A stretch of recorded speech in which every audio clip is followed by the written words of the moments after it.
Yan. Babanggitin po natin ano ang sangkap ng ating one of tea. Ano ang sangkap ng ating one of tea juice. Ito po ay pinaghalo-halo na prutas at gulay. 15 in 1 mix. Ayan po. Ayan po yung buah mera, barley, maca, spirulina, wheatgrass, mangustin, goji berry, pomegranate, grapes, turmeric, chlorella, moringa, stevia, acai berry, yan. At ano pa ba ang hindi ko nabanggit? Alam niyo po ba kung saan nakakatulong ang umpisa tayo sa buah mera. Ang buah mera po, nakakatulong po ito kahit sa sabi nga ng gano'n, kahit nga po sa HIV, ito po ay nakakatulong. Ngayon po, ang barley, alam naman natin na si Marie Tony Fernandez ay talagang natulungan ng barley. Pero sangka pa rin po siya ni one of tea. Ano pa po ba? Maca. Ang maca po ay nakakatulong ito para yung mga hindi nagkakaroon ng anak, natutulungan po nito para yung sperm cell ng ating asawa ay kung ito ay medyo bansot, ito po ay pinapa-active niya. Maging sa ating mga matres na mga babae, inaayos din po niya yung ating matres para po sa paghahanda. Kaya po kung bakit nakakabuo ang mag-asawa. Dahil si baka ay talagang grabe po ang naitutulong. Ito po ay part ng ginseng. Yan. Ngayon po, hindi lang po yung sa mag-asawa, maging ang maca po ay nakakatulong para yung sa mga, sabi nga may mga bedridden na, yung lalo na yung mga matatanda, ang laking tulong po ng maca. Kasi talagang nagbibigay siya ng energy sa katawan natin, lalo na sa sa mga may ihina na, lalo na mahina ang mga immune system. Ang ating maca nakakapagbigay po ng lakas at ang memory po, nakakadagdag memory ang ating maca. Ano pa? Ang spirulina po, ito po ay lumot sa ilalim ng dagat. Ngayon po, direct po tayo na gumamit ng lumot ng spirulina kasi direct po siya dito kay Opti. Ano ba ang naitutulong ng spirulina?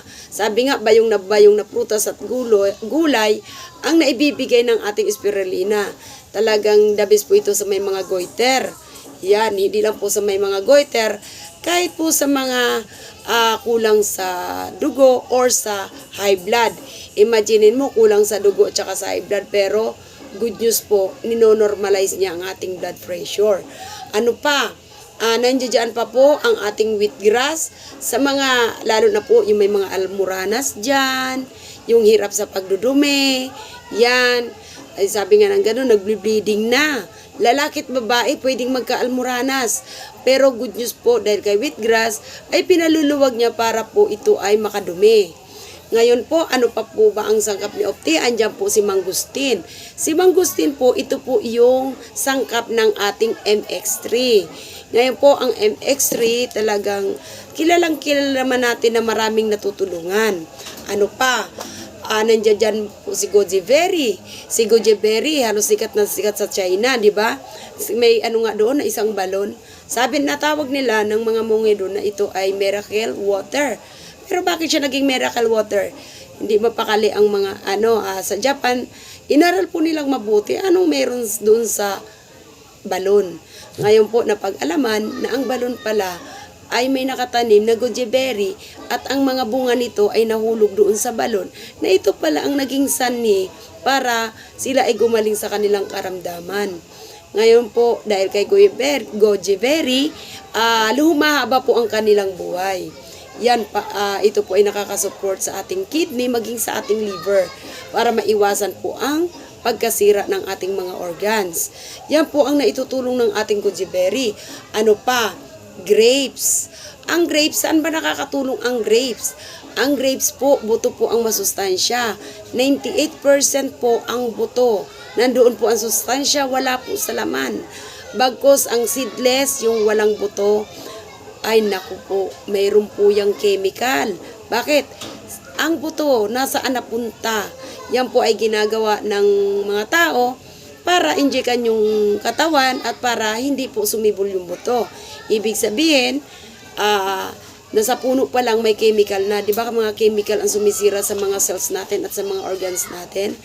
Kaya, yan po ang dahilan kung bakit buto po ang naging sangkap ng ating one of the juice. At ito po ay the best sa mga may high blood dahil bakit? Po ito ng mga cholesterol na ito'y nagiging sanhi para maging high blood ang tao.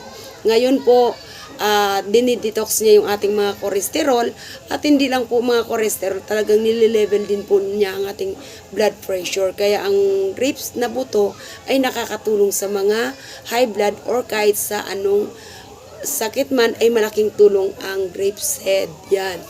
Ngayon, nandiyan yung pomegranate. Pomegranate sa Masbate, ang tawag sa amin ito ay granada. Yan, kilalang granada.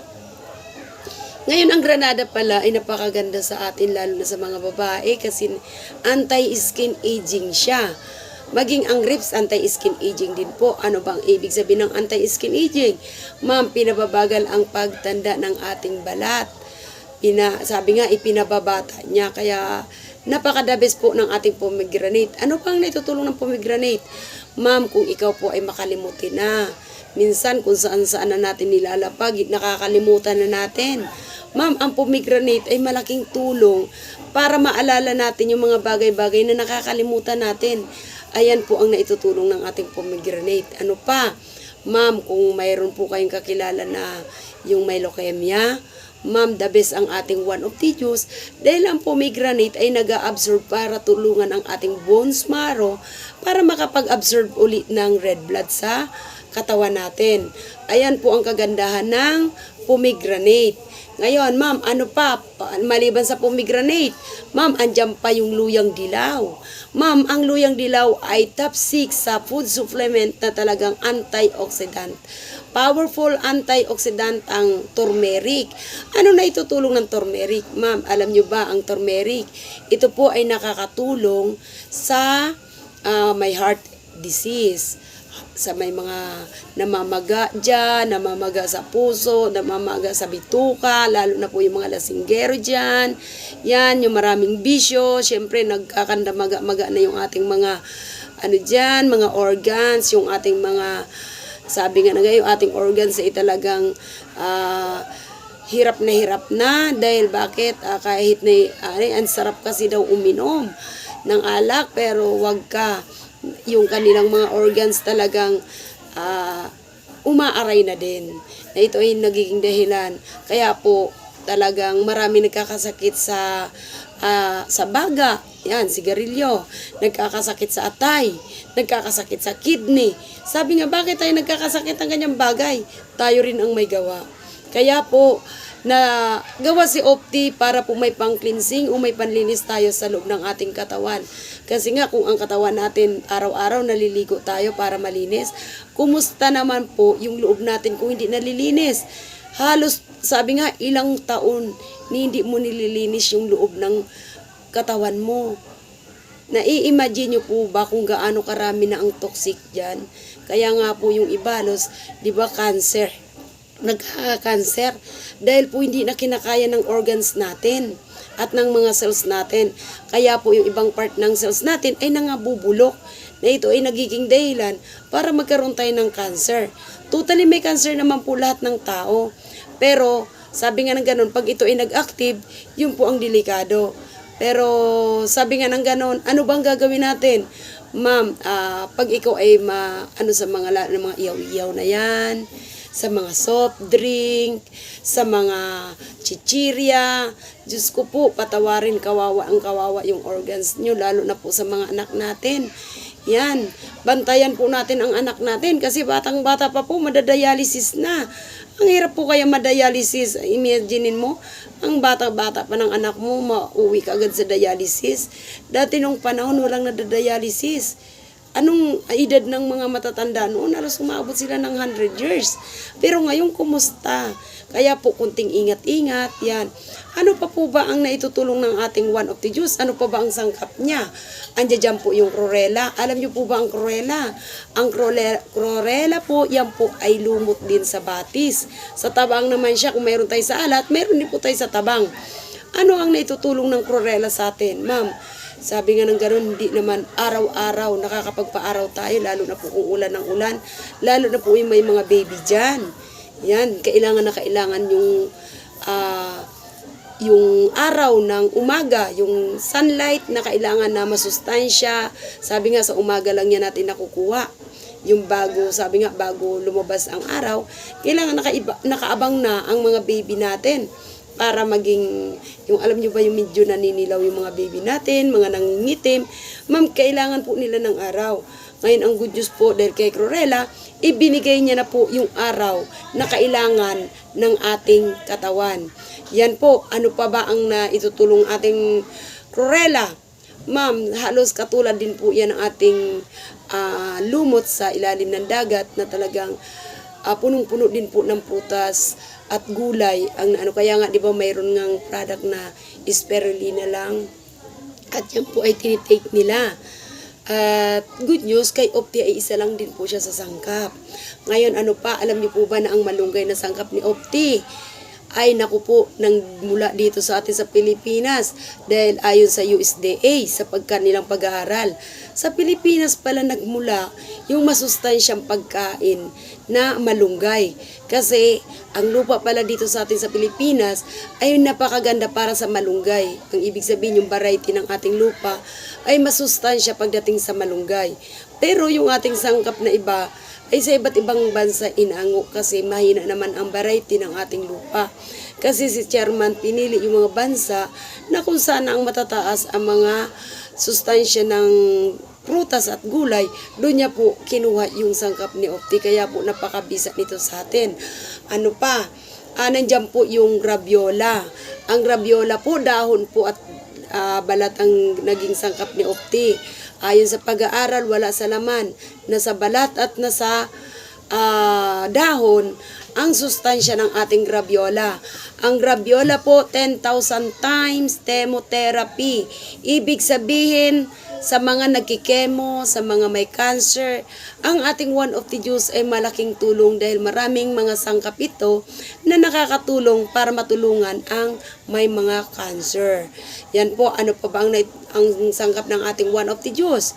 Ma'am, andyan po yung stevia. Ang stevia, yan po ang ginagamit ng mga may diabetes. Bawal po kasi sila sa mga asukal, kahit nga po kanin, mataas din ang sugar, kaya limitado sila. Ngayon po, ang sugar po ng ating one of the juice ay stevia. Alam niyo po ba na napakaganda nito sa ngipin? Ang stevia ay nagpapatibay po sa ngipin, kaya yung ating mga babies dyan, lalo na po yung pasibol pa lang, ma'am, sir, ingatan po natin ang ngipin ng ating mga anak. Bakit po? Yan po ay kayamanan. Ma'am, ang hirap kaya ng walang ngipin. May ngipin po ako, pero nakikita ko po yung mga may pustiso. Ay grabe, ang hirap, lalo na kung hindi marunong maglinis, yung mabaho. Pero good news, pag sarili mo yung ngipin mo, sarili mo, ikaw at ikaw lang ang gumagamit. At saka hindi kung saan-saan lang na ilalapag kasi naka-steady sa'yo. Pero anong gagawin natin? Alagaan natin ang ating ngipin. Lalo na po yung ating mga anak na nagpapalit pa lang ng ngipin. Ngayon po, alagaan po natin. Huwag po kayong gumamit ng toothpaste. Dahil yan po ay may, yung toothpaste na close, yan, sabihin natin close up. Yung Colgate, yan. Kasi bakit po, di ba mabula? Enjoy na enjoy kayo sa bula. Akala nyo maganda yon. Hindi. Yan po ay fluoride. Kaya nga po mga kabataan ngayon, di ba, nasisira ang ngipin. Kasi hindi naman siya totally nakakatulong sa ngipin natin. Bagos kung wala kayong one of the toothpaste, gumamit na lang po kayo ng asin. Mas maganda pa kasi ako dati nung wala pa si one of the toothpaste, ang ginagamit ko po asin. Kaya tingnan niyo naman ang ngipin ko buong buo. Maliit pa ako, yun, bayabas.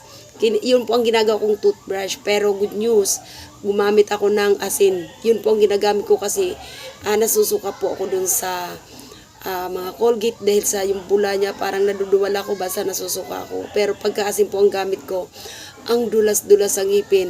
Pero good news dahil may one of the toothpaste na yun na po ang ginagamit namin. At alam nyo ba na hindi lang sa ngipin ang one of the toothpaste, lalo na po yung may mga tagyawat dyan. Yan, alam nyo po ba na ang one of the toothpaste at ang miracle oil, minimix ng mga anak ko at yan ang ina-apply nila sa mukha nila. Ay grabe, ang puti at natatanggal po yung kanilang mga tagyawat. Yan po ang natuklasan ko sa toothpaste. Kaya subukan nyo rin. Ngayon po, may isa pang sangkap si Opti. Yan po yung paborito ng mag-asawa. Acai berry. Ang acai berry po, ito po ay nagproprotect sa puso natin. Puso po ang pinoprotektahan nito. Pero po, ano ang nabibigay ni acai berry? Si acai berry, halos ano po pero ang talagang pronounce ito, acai berry. Acai berry. Yan, acai berry. Yan, ang acai berry po, alam nyo po ba na ang mag-asawa, pagka nagkakaedad, lalo na yung babae, yung tinatawag nilang dry. Kaya nga sila lalaki na aasar pagka dry ka na. Ngayon, naghahanap siya ng hindi dry. Kaya, yan, yung medyo may nagkakaedad dyan at nakakaramdam ng dry, mag one of the juice ka na po. Bakit? Ibinabalik niya yung libido o yung katas ng mag-asawa. Kaya the best si Opti. Lahat po ng pangangailangan ng katawan natin, andito na sa kanya. Kaya alam nyo po, kung alam nyo lang po ang kasaysayan namin, nung bago kami nag-Opti, grabe po, hindi ko po dito sasabihin. Pero po, kung alam nyo lang po, pero para malaman nyo, subukan nyo kung ano si Opti. Para yung naranasan namin dito, mararanasan mo. At hindi ako magkukwento, ikaw ang magkukwento kung ano ang naibigay sa'yo ni One of the. Yan po yung sangkap ng ating One of the juice, yung 15 and 1 mix. Wala naman na siguro ako nakalimutan na sangkap ni Opti. Kaya po napakaganda nito. Kaya huwag mo nang hintayin na hindi makarating sa'yo si Opti. Hanapin mo na siya. Lalo na kung may nag-aalok sa'yo, huwag ka na pong magpatumpik-tumpik pa. Kasi baka mahuli ka. Alam mo ba, dahil dito, buhay pa kami. Dahil dito, natulungan ang asawa ko. Nabuhay yung natutulog na malaking ugat. Alam nyo na yun kung anong ibig kong sabihin. Kaya itry nyo na si One of the. Yan, salamat po. Sana po makasama namin kayo dito kay One of the. At ito, ipapaliwanag ko po minsan sa inyo kung paano gawin ang negosyo kay Opti. Pero ito po ang benefits ng ating One of the juice. Kung alam nyo po yung tinatawag na ORAC value, ang ORAC value, oxygen radical absorbance capacity. Alam nyo ba kung ilang ORAC value to? 648,000 ORAC value. Ganyan kataas ang ating One of the juice. Magkano ngayon siya? 350 pag hindi ka member. Pag member ka, magkakaroon ka ng discount na 43%. Kaya magiging 200 na lang sa'yo ang product ni One of the. At pwede mo nang ibenta sa hindi member, kikita ka ng 150 kada isang One of the juice na membenta mo sa hindi member. Yan, salamat po. Paalam muna tayo.